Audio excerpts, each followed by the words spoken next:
هر څومره لوی ګناه چې انسان کړي الله تبارک وتعالی ورته څه کوي معاف کوي یو ورځ حضرت عمر رضی الله تعالی عنہ مسجد نبوي ته داخل شو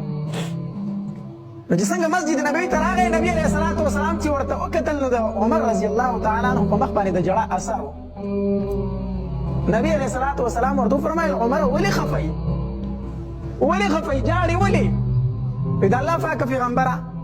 د جومات ته چې رادننه کېدم په دې دروازه کې یو نوجوان ناست دی او داسې جاړي چې د هغه ژړا زه وجړولم داسې زار او قطار سره جاړي چې د هغه ژړا زه وجړولم نبي علیه الصلاة والسلام ورته وفرمایل ښه عمره دا هلک را داخل کړي چې ولې جاړي زه خو دې تپوس وکړم که نه نو دا هلک چې را داخل شو نبي علیه الصلاة والسلام ورته وفرمایل وایي نوجوانه ولې جاړي ولې خفه یې په څه باندې د الله پاک پیغمبره یو ګناه رانه شوې ده او هغه ګناه مې جړوي نو او ګناه مې څه کوي جړوي نو وی ولې نبی علیه الصلاة والسلام ورته وفرمایل ولې وی ځکه ډېره غټه ګناه مې کړې ده ډېره غټه ګناه مې کړې ده نبی علیه الصلاة والسلام ورته وفرمایل وی ښه وی دا راته ووایه ای هلکه ای نوجوانه دا راته ووایه چې د الله تبارک وتعالی دا وواړه ځمکې او دا وواړه اسمانونه او دا غر دا لوی دی که ستا ګناه لوی دی دغه نوجوان ورته وایي د الله خوږه پیغمبره د دې اوو اسمانونو نه د دې اوو ځمکو نه او د دنیا د دې ټولو غرونو نه زما ګناه غټه ده د دې نه غټه ده ښه نبي علیه الصلاة والسلام ورته وفرمایل بیا راته دا ووایه که نه چې د الله تبارک وتعالی کرسي لویه ده که ستا د ګناه لوی دی چې ته پرې دومره خفه یې دغه نوجوان ورته وفرمایل زما ګناه لویه ده د الله کرسي زما ګناه سره نعوذ بالله لویه ده بیا ورته نبی علیه الصلاة والسلام فرمایل وی نوجوانه دا راته ووایه چې د الله عرش لوی دی که ستا د ګناه لویه ده نوجوان ورته زما ګناه لویه ده زما ګناه لویه ده ما ډېره غټه ګناه کړې که نه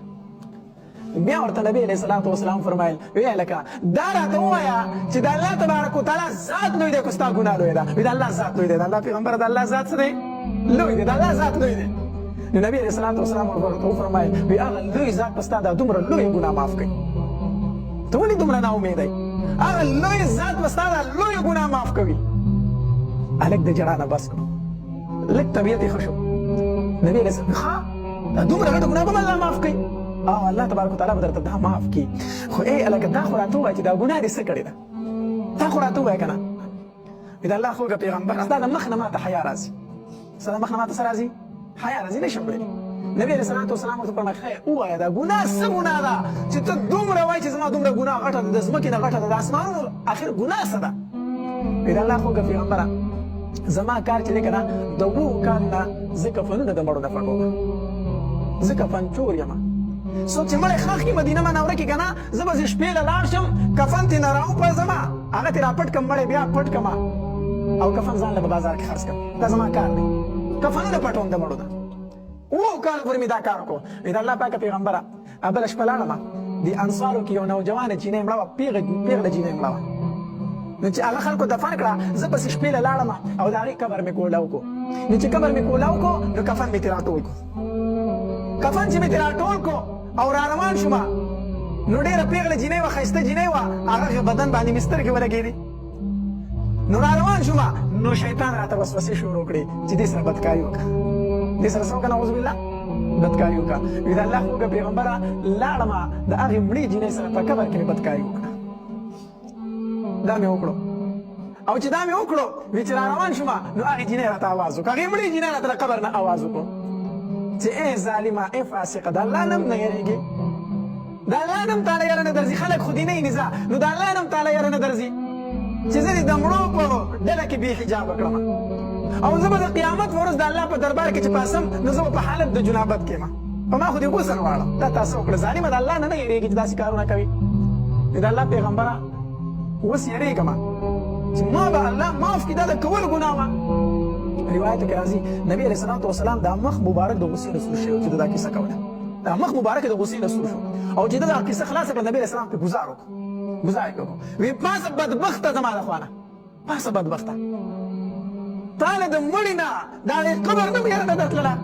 هلته تا بدکاري کوله دومره ته په زړه ساخي پاسه زما د خوانه او ستا دپاره لایق چې دی هغه جهنم دی ستا دپاره اور لایق دی هلکې د ځان د خوانه پاسه دی په ژړا روان شو په ژړا روان شو او لاړ یوې صحرا ته او هلته به ژړا پرېوته 40 ورځې شپه او ورځ د الله په دربار کې ژاړي الله ما معاف کړه الله ما معاف کړه په دې 40مه ورځ باندې دعا غواړي یا الله که چېرته زما دا دعا تا معاف کړي که نه نو نبي علیه الصلاة والسلام او صحابه کرام پرې خبر کړه زما په دې توبه باندې خبر کړه چې ما دغه توبه قبوله کړې ده چې زما نه لږ نفرت کم شي او الله که زما توبه نه قبلوي که نه زما توبه نه قبلوي نو د اسمان نه اور راولېږه او ما پرې وسېځه خو د اور په جهنم مې مه سېځه الله چې څه سزا راکوي هغه په دنیا کې راکړه ما په اور وسېځه خو د جهنم د اور نه مې خلاص کړه الله دا دعا یې وغوښتله چې دا دعا یې وغوښته دې کې جبریل علیه السلام راغی الله نبي علیه السلام لره الله محبوبه الله تبارک وتعالی راولېږلم زه در باندې هم سلام کوم او الله تبارک وتعالی در باندې هم سلام کوي نبي علیه الصلاة والسلام فرمایل وعلیکم السلام ورحمة الله وبرکاته دا راته ووایي جبریل راغلې څنګه جبریل څنګه راغلې دا الله محبوبه الله تبارک وتعالی یو څو تپوسونه ستا نه کړي او جواب یې درنه غواړي نبي علیه الصلاة والسلام په یاره کې شو الله زما نه تپوس کې جواب یې رانه غواړي وی الله تبارک وتعالی فرمایي چې زما محبوب ته ووایه چې خالق ته یې کو خالق زه یم د دې مخلوق پیدا کوونکی ته یې کو زه یم نبي علیه الصلاة والسلام ویل نه زما رب خالق دی زما رب خالق دی زه نه یم خو زما محبوب ته ووایه چې رازق ته یې کو رازق زه یم جبریل رازق زما الله دی زه نه یم خو زما محبوب ته ووایه چې توبه قبلونکی ته یې کو زه یم نبی علیہ السلام فرمایل نه توبه قبلونکی زما رب دی توبه قبلونکی زما رب دی بیا چې کوم الګ تا رټلی او که نه د هغه توبه ما قبوله کړې ده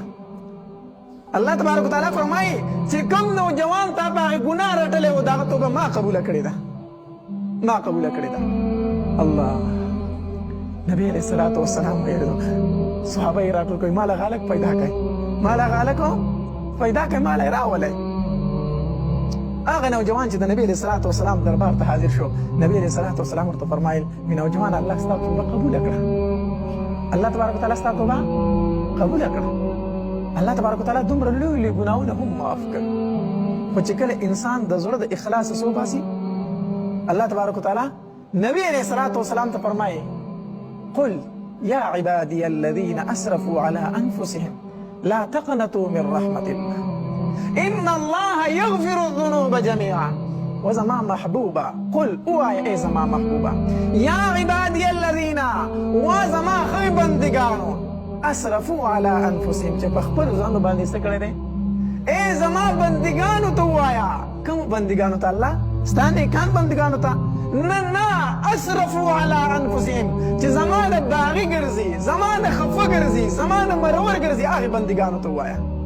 لا تقنطوا من رحمة الله د الله د رحمت نه منه امیده کېږئ الله د رحمت نه منه امیده کېږئ ولې زما نه امیده یې د الله د رحمت نه امیدي دا ډېره لویه ګناه بعضې اوقاتو کې انسان وایي که نه مړه ما الله نه معاف کوي ما دومره ګناهونه کړي هغه نه معاف کېدو نه دی نو که دا خبره دې وکړه ګورې خپل ایمان به وبایلي خپل ایمان به څه کړي وبایلي ښه تا دومره لوی ګناهونه کړي دي ولې د الله ذات ته نه شي معاف کولی نا امیدی خلق وی گناہ دا کفر دا یعنی دا نا امیدی مراد لا تقنطوا من رحمت اللہ دا اللہ دا رحمتنا من امیدی کی گئی ان اللہ یغفر الذنوب جميعا اللہ تبارک و تعالی طول گناہونا معاف کر اللہ تبارک و تعالی طول گناہونا معاف کر طول گناہونا معاف کر حدیث مبارک کی راضی حدیث قدسی دے نبی علیہ الصلوۃ والسلام فرمائے وی اللہ تبارک و تعالی فرمائے اے بنی آدم لو بلغت ذنوبك عنان السماء اے زما بندا ته دومره ګناهونه وکړي چې ستا ګناهونه د اسمان کنارو ته راورسي ثم استغفرتني غفرت لك بیا ته زما نه بخښنه غواړې نو زه به تا ته څه وکړم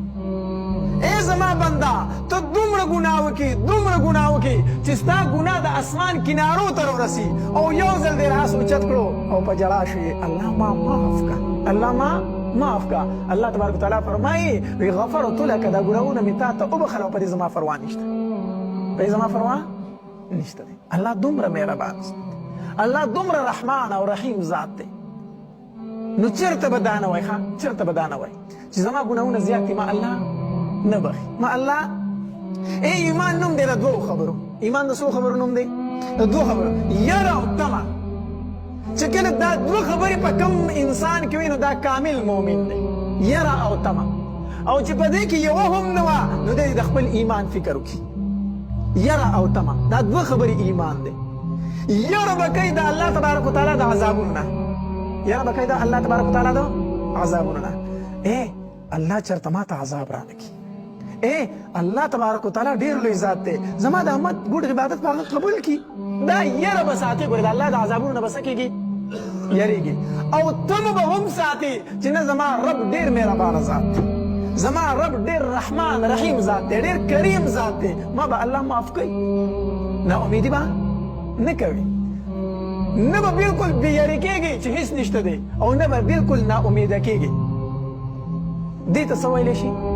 ایمان ویلی شي ایمان مجموعه د دې دوو خبرو نو غرض مې دا کوم چې الله تبارک وتعالی په دربار کې نا امیدي نه ده پکار هر څومره ګناهونه چې د انسان نه شوي دي هر څومره ګناهونه دي شوي دي دې راشي او د الله په دربار کې د لاس اوچت کړي الله ما معاف کا الله ما معاف کا حدیث مبارک کې راځي توبه ایستونکی د ګناه نه داسې دی ګویا چې د اړو ګناه کړې نه ده ګویا چې اړو ګناه یې کړې نه ده داسې نه الله تبارک وتعالی فرمایي دا ګناه مې ورته معاف کو خیر دی سات په سات به ورته یادو نه الله فرمایي دا ګناه دې د سره کړې نه ده مړه ما داسې معاف کړې څه یو انسان د بوډاتوبه پورې لا ځنکدن یې نه دی شروع شوی د ځنکدن غرغره را نه ده شروع شوې روح لا مرۍ ته نه دی را رسېدلی دی څه وایي دی څه وایي دی الله په خپلو کړو باندې ستومانه الله ما ته زما ګناهونه معاف کړه چې لا ځنکدن شروع شوی نه دی د مخکې نه دا وي الله په خپلو کړو باندې ستومانه یم الله ما معاف کړه الله فرمایي بنده معاف مې کړې بنده معاف مې کړې دا 70 کاله دا 80 کاله دا 100 کاله چې په ګناهونو کې تېر کړي دا درته نه یادوم چې اوس راځي ما ته توبه وباسي دا درته نه یادوم نه فیور درته نه در کوم ما داسې معاف کړی ګورې چې تا دا ګناه د سره کړې هر ټایم د ګناه نه توبه ایستل پکار دي ځکه چې د مرګ هېڅ پته نه لګي مونږ وایي سبا به توبه وباسم سبا به توبه وباسم په دې کې درس شي مرګ راشي توبې ته هم سم نه شي توبې ته انسان سم نه شي نو هر ټایم د الله په دربار کې توبه ایستل پکار دي هر ټایم الله په دربار کې توبه ایستل پکار دي او استغفار ډېر وایه استغفار وایا روزانه کم از کم 100 فیری دا وایا استغفر الله استغفر اوږد استغفار نشو ویلی استغفر الله ربي من كل ذنب واتوب اليه دا نشو ویلی کنه نو صرف دوره خو ویلی شي کنه استغفر الله استغفر الله استغفر الله دا د الله نه بخښنه غوښتل دي کنه خو دې کې یو خبره شرط دی هغه دا شرط دی چې کوم ګناه دې کړی هغه به فورا